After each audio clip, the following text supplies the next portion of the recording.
It was 5 a.m. in the dead of winter, the kind of cold that claws through bone and erases evidence. A Massachusetts blizzard had swallowed the streets of Canton, coating everything in a silence so thick it could suffocate a scream.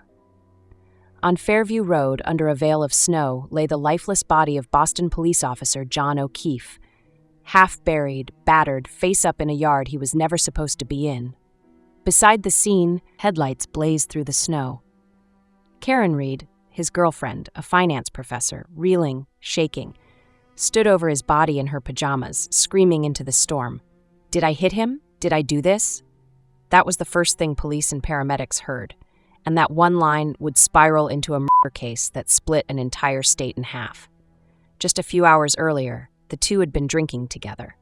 Karen had picked John up at his brother's house, and they were heading to an after-party at 34 Fairview Road, the home of fellow officer Brian Albert. But Karen says she never went in. She says she dropped John off, made a slow U-turn in the snow, and drove home alone. She assumed he went inside. She never saw him again until his frozen body turned up hours later. And here's where the crack in the ice starts to spread. According to prosecutors, Karen was drunk, angry, and jealous. They claim she backed into John with her SUV while dropping him off, and then just drove away, leaving him to die in the snow like roadkill. Their case hinges on three things: pieces of her broken taillight found near his body, red marks on John's arm and head, and a string of panicked text messages she sent after realizing he never came home. But Karen's defense, they flipped the narrative. And it wasn't just bold, it was explosive. They claimed John never made it to her SUV that night because he never left that house. They said John was attacked inside 34 Fairview, beaten, possibly with a blunt object, and then dumped in the front yard to frame Karen. That backyard fight, that bloody staircase, that missing security camera footage? The defense painted a picture so disturbing it sounded like a conspiracy thriller. Corrupt cops, deleted texts, biased investigators, and even a cover-up by the very people sworn to protect him. And here's where you realize this case isn't about what happened. It's about who you believe. Let's rewind. Before the blizzard, before the headlines. John O'Keefe wasn't just some guy.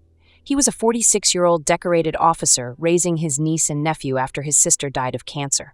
By all accounts, he was a protector, a quiet leader. He'd been with Karen Reed for over 2 years. But friends said the relationship was rocky. He was pulling away. She was trying to hold it together. In the weeks leading up to his death, Karen had shared messages with friends, hinting at emotional strain, feeling unappreciated, worried about being left. One message read, "I don't know what's going on anymore. I'm losing him." Not the kind of thing that screams motive, but the kind prosecutors would later weaponize in court. And here's your first emotional fracture. Was this the story of a woman pushed past the edge, or a woman pulled into a trap? At 12:30 a.m. that night, the couple left the Waterfall Bar together. John was buzzed. Karen, according to some, was hammered, but neither seemed violent. By 1:30 a.m., phone data placed them near Fairview Road. Karen says she waited in the car while John headed inside. She never saw him again. But her SUV? It tells a different story. Later, police would find strands of John's hair stuck in the rear taillight. A chunk of red plastic sat in the snow near his body. Her bumper had damage consistent with hitting a human. That sounds damning until you hear what was missing. The house John was supposedly going into? Not a single person inside remembered seeing him. Brian Albert, the homeowner, said he went to bed early. Jennifer McCabe, Karen's friend, said she didn't even know John had arrived. Carrie Roberts, silent. And the Ring camera that could have shown whether John entered or not? It just wasn't working that night. And suddenly, we're not in a clean-cut case. We're knee-deep in a crime scene with half the puzzle pieces missing and the other half rearranged by someone else's hands. Now hold on to this next beat, because it's where everything starts to unravel. At 4:50 a.m., Karen's phone lit up with text after text. She was calling McCabe, trying to find John. By 6 a.m., they were outside in the snow, headlights flashing, and Karen spotted him in the yard. Her screams were caught by neighbors. Her car's tail light? Shattered. Her voice? Hysterical. She was arrested 2 weeks later, charged with manslaughter. But that wouldn't last long. Because this was no ordinary case. This was a war brewing in the background, with defense attorneys, internet sleuths, and even members of law enforcement choosing sides. And behind it all was one question echoing through the snow. How does a healthy cop end up dead in his friend's front yard and nobody saw a thing? If you're still watching, you're already in deep. Go ahead, like, comment, and subscribe before this gets even more twisted. You don't want to miss how this one ends. Let's keep going. The front yard where John O'Keefe's body was found, Fairview Road number 34, should have been ground zero for answers. Instead, it turned into a black hole. No security footage, no eyewitnesses, no timeline that made sense, just a swirl of silence and closed doors from the very people who were supposed to be his friends. And now, Karen's lawyers weren't just defending her, they were launching a full-scale counterattack. Lead defense attorney Alan Jackson called it from day one. This is not a manslaughter case, this is a cover-up. The kind you only see when the people involved know each other too well and know exactly what's at stake if the truth comes out. Because this wasn't just about Karen or John, it was about Canton's Blue Wall, a network of cops, families, and long-standing loyalties that ran deeper than any snowdrift, and at the center of that wall, Brian Albert. The man who owned the house, a fellow Boston officer, John's supposed friend. But if that's true, then why did no one from the party ever call 911? Why didn't they realize John had never left the house? Why didn't they search the yard? Why did Jennifer McCabe, the woman Karen called for help, search how long to die in the cold on Google before John's body was found? Yeah, you heard that right. That search, how long to die in cold, was time-stamped before 6 a.m., the time they claimed to discover John in the snow. McCabe says it was a panic reaction. She says she Googled it after they found the body, but cell phone forensic analysts, they're not buying it. That search popped up an hour too early, and that changes everything. Because it means someone may have known John was dying or already dead before his body was ever discovered. Now hold on to that as we move inside the Albert home. What really happened in that house? According to defense theory, John never left. Something went down. An altercation, maybe an accident, maybe something worse.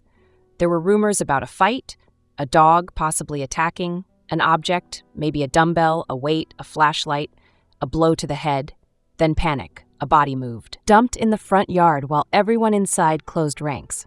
And remember, this was no ordinary house party. The attendees weren't just drinking buddies, they were connected. Officers, relatives of officers, people who understood how evidence works. People who knew how to make things disappear. Like a security system that mysteriously didn't record. Like no blood found inside, despite autopsy reports showing blunt force trauma to the head and arm. Like Karen's broken taillight being found weeks after the initial search, conveniently by investigators tied to the same inner circle. And then there's the medical examiner's report. Initially, they said John's injuries were consistent with being struck by a vehicle. Skull fractures, scrapes, internal bleeding. But when reviewed by independent experts, doubts crept in. The pattern of trauma looked less like a glancing hit from a bumper and more like repeated impact from a rigid object. Something wielded, something violent, and suddenly, the idea that Karen backed into him with her SUV started to crumble under the weight of forensics. But that's not even the wildest part, because what really ignited this case was the digital footprint. Karen's iMessages, McCabe's search history, cell tower data, GPS pings. It was like a techno-thriller on steroids, and every digital artifact either proved Karen's guilt or proved she was being set up. One message stood out like a flare in the dark. Karen to McCabe, "He's not answering. Where is he? I never saw him go in." The timestamp on that message, 1:34 a.m., just minutes after Karen claims to have dropped John off, meaning she was already worried, already reaching out. That doesn't sound like someone trying to hide a hit and run. And then there's the call she made at 5 a.m., hours later. She wakes up, senses something's wrong, calls McCabe, and within 30 minutes they're outside, searching. That desperate, hysterical tone captured on a neighbor's security cam. Did I do this? It's haunting. But it's not a confession. It's shock, fear, confusion. And that distinction? It matters. Because the prosecution latched onto that quote like a lifeline. They told the grand jury Karen admitted guilt on the scene. that she was so drunk and jealous she didn't even realize she'd killed him. But the defense? They argued she was watching her world implode in real time, processing trauma in front of a snow-covered corpse, wondering if something unthinkable had happened. Now pause. Take a breath. This is where the emotional tide shifts. Because Karen Reed wasn't a criminal mastermind. She was a woman spiraling, grieving, doubting herself, trapped in a storm of conflicting stories, all while fighting for her freedom against a wall of blue silence. Her life was dissected, her texts analyzed, her reputation shredded. Strangers camped outside her house. Conspiracy theories flooded social media. Protesters marched with signs saying, "Free Karen Reed." Others demanded justice for John O'Keefe. And still, nobody from that house admitted to seeing John. Nobody heard a fight, nobody heard a thud, nobody saw the car, nobody checked the yard until 6 a.m. One man died, one woman was arrested, and everyone else walked away. But not for long, because part 3 is where it all comes to a head. Witnesses flip, alliances break, and the courtroom becomes a battleground, not just for truth, but for the soul of an entire town. And suddenly, everyone was watching. What started as a quiet investigation in a Boston suburb had become a national storm. Protesters lined the sidewalks outside the courthouse. Podcasters dissected every detail like it was the next serial. Local TV stations were camped out like it was the OJ trial. But inside that courtroom, this wasn't entertainment. It was war. Karen Reed's defense team walked in ready to blow the case wide open. They didn't tiptoe, they detonated. First, they brought out their digital forensics team, experts who pulled apart the timeline second by second. One of them laid it out in chilling clarity. John's injuries, the scratches on his arm, the angle of impact, none of it matched a vehicle strike. No shattered windshield, no trauma to the lower body, and crucially, no blood on the SUV, despite multiple searches. But that wasn't the smoking gun. It was the taillight. That fragment, the one prosecutors claimed matched Karen's Lexus SUV, it had been discovered days after the initial search by an officer who knew the residents of 34 Fairview, who wasn't even assigned to evidence recovery that day. And the defense pulled up the GPS logs to prove it. That taillight was found only after investigators had been inside the house. What were they implying? Simple. It was planted. Then came the autopsy photos. Graphic, brutal, but necessary. The defense walked the jury through every single wound on John O'Keefe's body.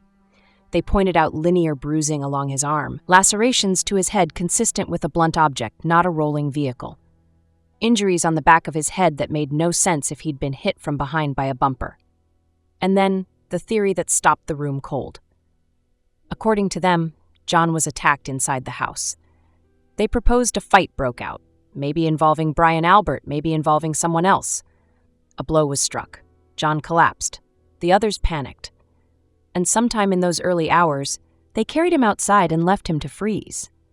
The defense leaned hard into the idea that he was still alive when he was placed in the snow. That the cold, not the injury, was the final nail in the coffin, which made it even more horrifying. Because if true, they didn't just dump him. They let him die. Now here's where the emotional weight really crashed down. Karen Reed sat there, watching her entire life be relived through 911 calls, body cam footage, and grainy stills. Her family sobbed silently in the pews behind her. John O'Keefe's relatives, his sister and niece, sat on the opposite side, just feet away, staring daggers.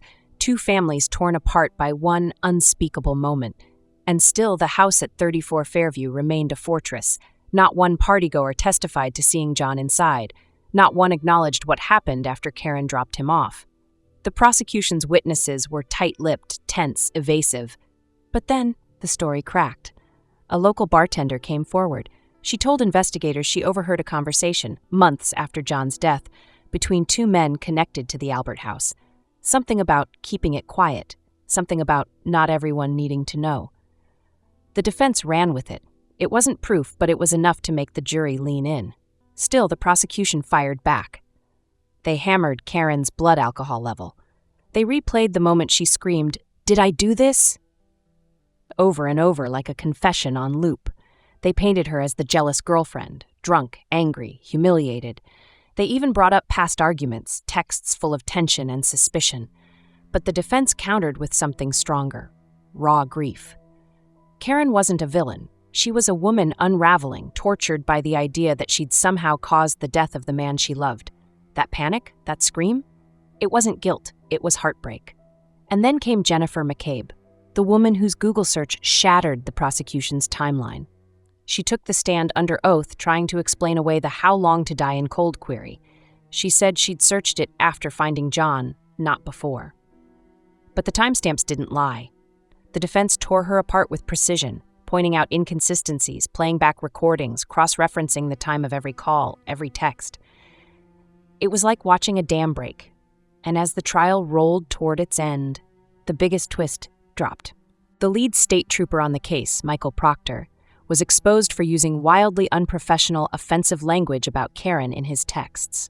He mocked her, he called her names, he joked about her trial, and he did it while actively leading the investigation. The defense pounced. If the lead investigator was biased, if evidence collection was sloppy, if timelines were altered, if taillights were mysteriously found, then how could any of the state's case be trusted? And in that moment, the entire trial turned into something else. It wasn't just about Karen anymore. It was about who gets to tell the story when cops are involved. It was about whether justice is blind or just silent. It was about a man who died, a woman who's been on trial for years, and a house full of people who still won't talk. The jury didn't issue a verdict that day. But outside, the verdict was already being screamed through megaphones. Either Karen Reed is guilty, or someone inside 34 Fairview is hiding what really happened. And until someone breaks that silence, John O'Keefe's death will remain what it's always been. A tragedy buried in snow, sealed behind closed doors, and whispered about in a town that still refuses to name the truth. That's the story. Now I want to hear what you think. Drop a comment below. Let's talk about it. And if you like this video, make sure to hit that like button, subscribe, and turn on notifications so you never miss a story. Thanks for watching. See you in the next one.